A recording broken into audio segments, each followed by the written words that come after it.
Hello বন্ধুরা, আপনাদের সবাইকে রুনা কিচেন রুমে স্বাগত জানাচ্ছি। আপনাদের জন্য আরও একটি নতুন রেসিপি নিয়ে হাজির হয়ে গেছি।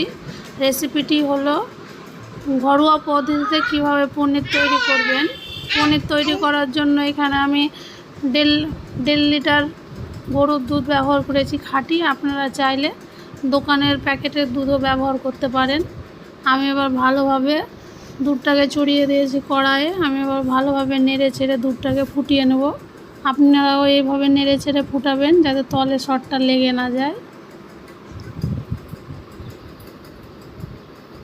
সব সময় নাড়তেই থাকবেন। দেখেন আমার ফুটে উপরে উঠে গেছে দুধটা। আমি এবার ভালোভাবে নেড়ে চেড়ে আমি লেবুর রসটা মিক্স করে নেব। আমি এখানে 2 চামচ লেবুর রসের ব্যবহার করেছি। আমি হালকা হালকা করে লেবু দেব, রসটা দেব আর নাড়ব। পুরোটা একসাথে দেব না, আমি হালকা হালকা করে দেব।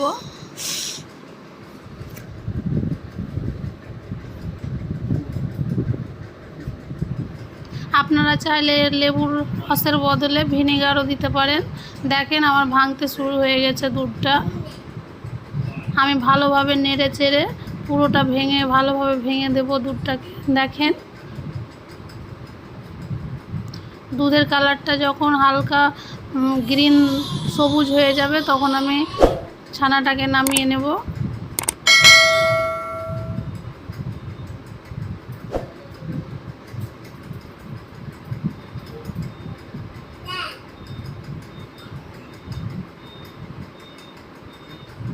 দেখেন আমার ছানা আর পানি আলাদা হয়ে গেছে। আমি এবার গ্যাসটাকে বন্ধ করে এই ছানাটাকে ভালোভাবে ছেঁকে নেব।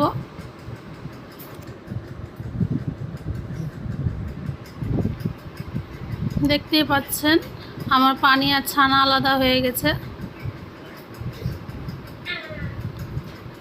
আমি আবার এই ছানাটাকে ছেঁকে নেব। আমি এখানে সাদা কটনের কাপড় ব্যবহার করেছি। আপনারা এরকম সুতির কাপড় নিয়ে ভালোভাবে ছানাটাকে ছেঁকে নেবেন।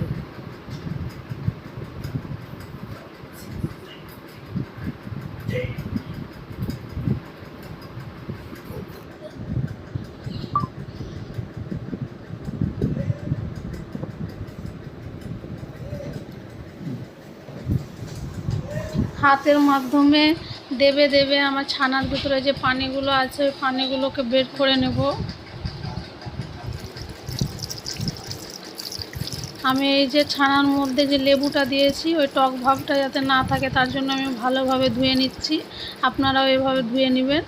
ধুয়ে চেপে চেপে হাত দিয়ে জলগুলোকে বের করে নেবেন। দেখেন আমার ছানাটা কত সুন্দর হয়েছে।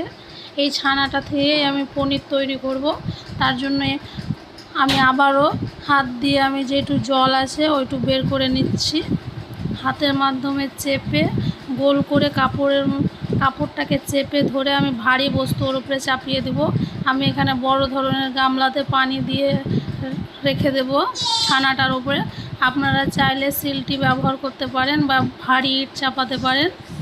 2 ঘন্টা এরকম চাপা দিয়ে রেখে দেব। দেখেন বন্ধুরা 2 ঘন্টা পর ফিরে চলে এসেছি। আপনাদের এবার তুলে দেখাবো পনিরটা কতটা সুন্দর হয়েছে। আমরা এবার পনিরটাকে দেখাচ্ছি আপনাদেরকে।